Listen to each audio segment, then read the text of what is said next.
Hi everyone, Dr. Samantha Szyska here at Cornerstone Health, the perinatal specialist here. Today we're going to go over a 3-step guide for loosening up your back after you feed your baby. Very important, everyone has to do it. We want to make sure that you're comfortable while doing it and comfortable after, because if you're comfortable, your baby's more likely to be comfortable as well.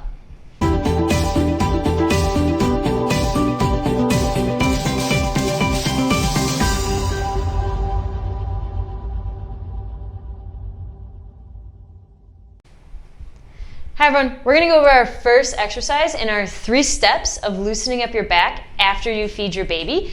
This one is called Bruger Stretch.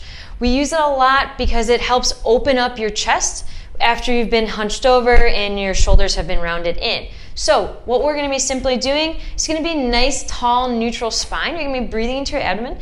PQ here is doing a great job. She's already going to open up her hands, stretching her forearms, bringing her fingers nice and long towards the ground, drawing her arms down. She's going to feel a stretch through the front of her chest into her arms. So this is going to help combat all the flexion that you guys are doing. Extension. You're going to bring your sternum out, and then we're going to hold this position for 3 breaths, and then you're going to repeat it 5 times. We'll have her turn so you can kind of see a side view. So nice extension through the arms and chest. Fingers nice and extended out, and then we're going to rotate one more time so you can see just the back view, how she's getting a good extension through her mid-back, stretching through the chest, arms down and long. Okay, we're going to continue on our 3 steps to opening up your chest after baby feeding. This next one is either called prayer stretch or lean on either a wall or a box. It can be modified to a wall version as well. So what we're going to be doing, you can use a pad underneath your knees if that's uncomfortable for you. But we're going to start off with our knees underneath our hips. You can use a chair, a couch, a desk. This can be modified for the wall, but your elbows are going to be on with it. Your hands can be kind of free, doing whatever you like.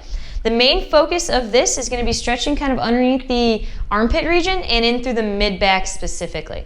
So what PQ is going to be doing here, she's going to maintain a nice neutral spine. She's going to slide her hips back, dropping her chest and sternum towards the ground, maintaining neutral through the back here. She's really trying to get her sternum, her chest bone, to the ground. She's feeling it underneath the armpits and in through the back. You're going to hold for about 5 seconds. You're going to repeat this 4 times, and you're going to do it about 3 times throughout the day. Okay, so we're going through the 3 steps for stretching out your chest after feeding your baby. We're going to finish with this one. This one is called tripod rotation. You want to think, how can I make a tripod with my body? This can be modified to an elevated version, a wall version. I like the floor version best. It's easy to be done when your baby's already doing tummy time, you're on the ground playing with your kid. See if they'll even do it with you. So we're going to think, how can we make a tripod with our body? We're going to keep our right knee down. You can ball something up at home if you have knee issues to make it a little bit more comfortable for you. Then PQ is going to bring her left leg up next to her hands. So she's making a good tripod with her right knee, her left foot, and her right hand. She's using her left hand right now just for stability, but she's going to be active with that hand next. So within this stretch, you're going to be feeling it into the mid-back and also possibly into the hip as well. So it's a little bit of a double whammy here. So what we're going to start with, PQ is going to bring this hand all the way up towards the ceiling. She's maintaining she's keeping this hip in, and she's trying to get these arms, there we go, nice and even to make a nice straight line, keeping strong in that shoulder so it's not dipping into that shoulder. It's a really common area. People will say, oh, it hurts my shoulder. You want to be strong through your arms here, making ideally a nice straight line, getting a stretch through here, a stretch through the hip. You can take a break. We're going to hold that position for about 10 seconds. You're going to do about 10 on each side, and you're going to repeat this at least 3 times a day. PQ practices this a lot, so she's really good at it already.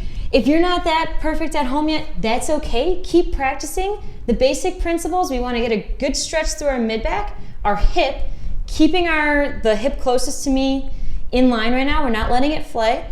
And then we're going to keep strong through the shoulders. This will get easier. One side may be harder than the other. That's okay. We'll keep practicing.